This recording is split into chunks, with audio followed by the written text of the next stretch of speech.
আলহামদুলিল্লাহ, সব প্রশংসা আল্লাহ তাআলার। দরুদ ও সালাম রাসূলুল্লাহ সাল্লাল্লাহু আলাইহি ওয়াসাল্লামের প্রতি। বাংলাদেশের শিক্ষা ব্যবস্থা নিয়ে কিছু কথা। আমার ধারণা, শিক্ষা ব্যবস্থাটা কিছু পরিবর্তন হলে এবং সমন্বিত হলে ভালো হয়। বাংলা মিডিয়াম, ইংলিশ মিডিয়াম এবং আরবি মিডিয়াম, যেটা আরবি শিক্ষা, মাদ্রাসা শিক্ষা।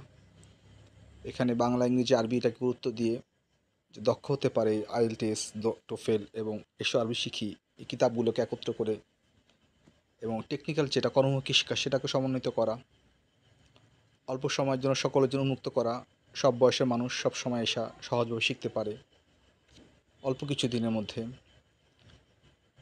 আর সামরিক প্রশিক্ষণ যেটা, সেটাকেও এই শিক্ষার সাথে সম্পৃক্ত করা, যাতে যুদ্ধ অবস্থায়, দেশের যুদ্ধ অবস্থায় যে প্রত্যেকটা নাগরিক এক একজন সৈনিক হতে পারে।